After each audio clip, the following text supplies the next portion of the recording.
Hola nakamas y bienvenidos de nuevo a mi canal. En el vídeo de hoy os traigo un análisis en profundidad sobre el personaje de Nika, el dios del sol, y su relación con Joy Boy y Monkey D. Luffy, así como las referencias de la vida real que haya podido coger Oda para este personaje. Y es que después de los acontecimientos del capítulo de manga 1044 nos han surgido un montón de incógnitas con respecto a este personaje. Así que, sin más dilatación, empecemos. Todas nuestras dudas con respecto al dios del sol Nika se podrían resumir en ¿quién era Nika?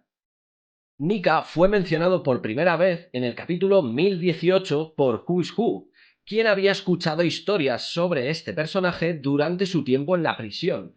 Pero no era esta la primera vez que se nos había mencionado al dios del sol, ya que se le había nombrado en otras ocasiones. La primera vez fue en la saga de Skypiea, cuando pretenden sacrificar a la hija de Calgara para curar una enfermedad que acecha al poblado, y ésta se resigna a ser sacrificada diciendo que cuando muera se podrá encontrar con el dios del sol. En este mismo capítulo vuelven a nombrar al dios del sol junto con otras 3 deidades, cuando van a realizar el ritual en el altar del sacrificio, pero el tema de estos 4 dioses mejor lo dejamos para otro vídeo. Y la segunda vez que el dios del sol es mencionado es en Elbaf, en el pasado de Lil Lil, cuando Mother Caramel dice haber invocado al dios del sol para salvar a Lin Lin tras su incidente con los gigantes. Y es que, aparte de estos 2 ejemplos, son muchas las referencias que se hace al sol y al amanecer a lo largo de toda la serie. Vale, pero ¿quién era Nika, el dios del sol? Según palabras de Who's Who, Nika fue una deidad guerrera encargada de liberar esclavos en tiempos ancestrales, repartiendo felicidad y alegría allá por donde pasaba. Y esto es todo lo que sabemos sobre Nika, ya que el gobierno mundial se encargó de eliminar toda la información con respecto a este, haciendo desaparecer a cualquier persona que conociese su leyenda o incluso cambiándole el nombre a su fruta del diablo. Así que, con la poca información que tenemos con respecto a Nika, el dios del sol, las conclusiones a las que podemos llegar son: Nika era un dios, por lo que podemos presuponer que vivió antes del siglo vacío, siendo este una deidad ancestral.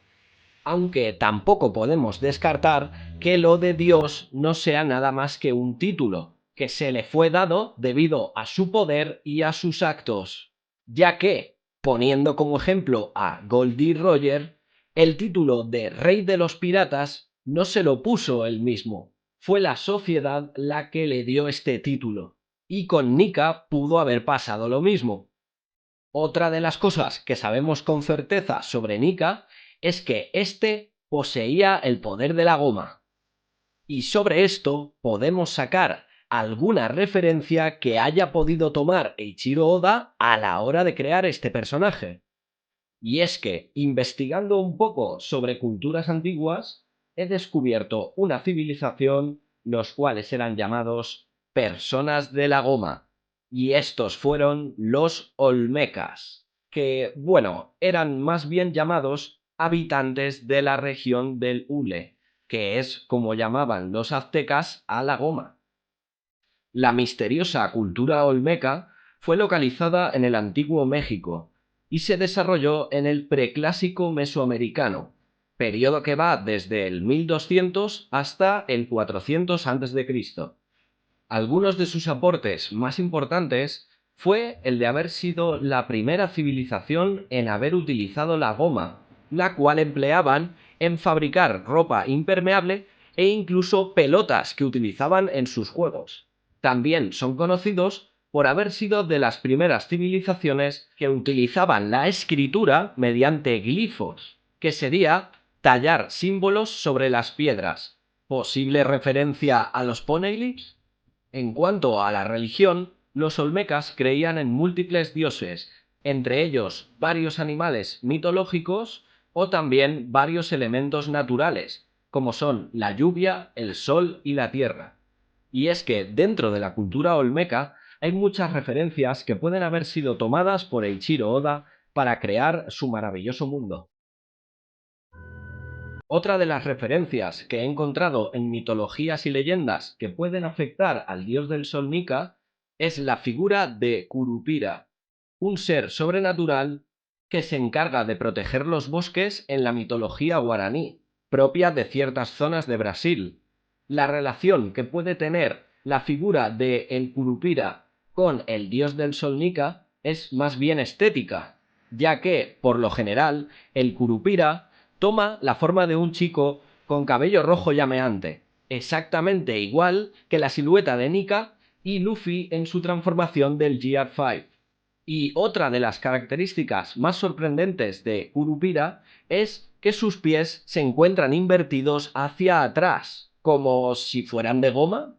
Con estas piernas tan características conseguía confundir a sus perseguidores que le seguían el rastro a sus huellas, ya que, según cuentan las leyendas, era un ser considerado como un demonio, y era perseguido constantemente por cazadores y leñadores que pretendían acabar con su vida.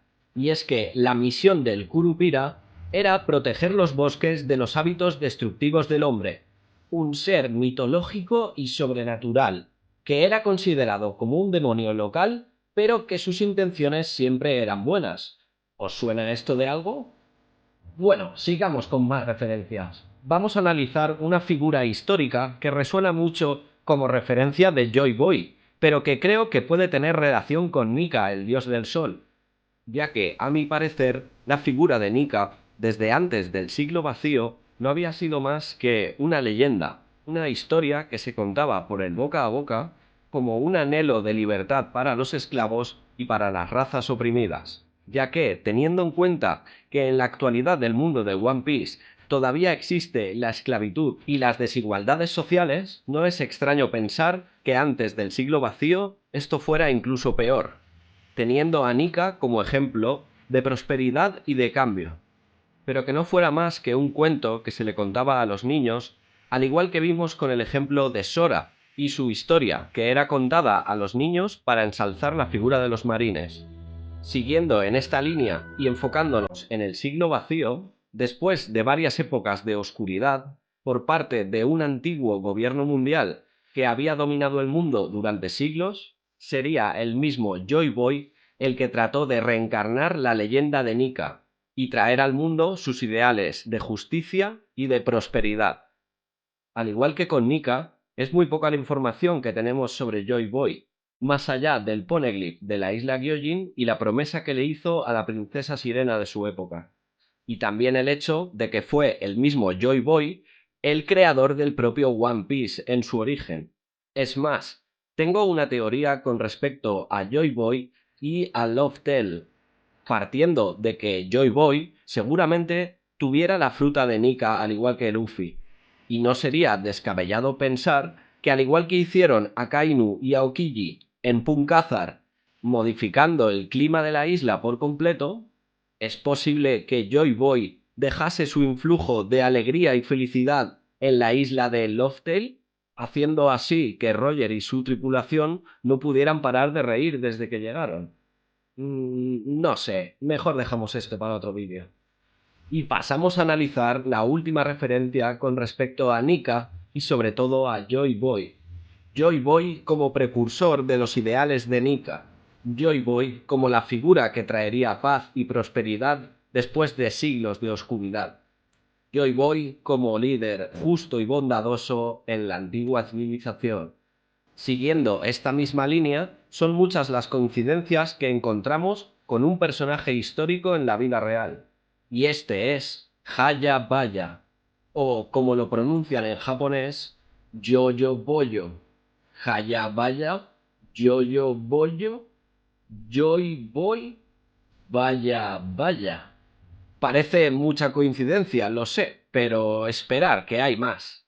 Hayabaya fue el rey de Java Oriental desde 1135 hasta 1179, justo hace aproximadamente 800 años, coincidiendo así con el siglo vacío de One Piece. El rey Hayabaya era conocido por su gobierno justo y próspero, y se decía que era una reencarnación de la deidad hindú Vishnu, deidad que representaba a la bondad. El rey Hayabaya personificó a un rey justo que aparecía de forma cíclica, renaciendo en las eras oscuras del sufrimiento para restaurar la justicia social, el orden y la armonía en el mundo. Y es que los javaneses creían en una historia cíclica, de alternancia de épocas de prosperidad con eras de sufrimiento y oscuridad, para volver a eras de prosperidad. Y así sucesivamente. Y, volviendo al mundo de One Piece, quizás sea esta historia cíclica la que intenta evitar el gobierno mundial, manteniéndose en el poder por todos los medios y a toda costa. Y es aquí donde la figura de Nika, el dios del sol, toma mayor relevancia, ya que representaría ese ciclo de cambio hacia una era más justa y más próspera. Y es por esto mismo que el gobierno mundial se ha encargado de eliminar toda su información de la historia y acallar todas las voces que aclamaban su llegada. Un guerrero legendario vendrá a rescatarnos, para devolvernos la felicidad y la libertad que nos arrebataron a todos los que sufrimos el peso de las tinieblas. Para terminar este vídeo, quiero hacer una mención especial a una de las referencias más directas que puede haber tomado Oda en la creación del personaje de Joy Boy, pero sobre todo de Nika, el dios del sol, ya que la relación es bastante evidente. Y es que me refiero a un personaje de leyenda proveniente del Caribe, que casualmente se llama Joy Boy. Esta leyenda caribeña fue plasmada en un libro llamado La Enciclopedia de las Cosas que Nunca Existieron, Criaturas, Lugares y Personas, publicado en 1987, y que habla de la leyenda de un personaje llamado Joy Boy. En este libro se dice que Joy Boy es el dios del baile, que siempre está sonriendo y que es la encarnación de la necesidad de bailar, cantar y sentir alegría. El origen de la leyenda de Joy Boy viene de los barcos que transportaban esclavos desde África hasta América, y se cuenta que con el irresistible ritmo de su tambor hacía cantar y bailar a los esclavos, consiguiendo que olvidaran el manto de desesperación que tenían sobre sus hombros, dejando caer un rayo de esperanza y felicidad en los momentos más oscuros. Como Nika y Joy Boy con los tambores de la liberación. Las referencias al dios del sol Nika son innegables, pero yo creo que Eiichiro Oda desarrollará más esta leyenda de liberación de esclavos por medio de nuestro querido capitán, Monkey D. Luffy. Eiichiro Oda Sensei no es un mangaka que cree historias al azar. Ciertamente estudia y realiza investigaciones profundas sobre la historia de cada nación del mundo, para que, una por una, puedan ensamblarse y adaptarse a la trama de One Piece.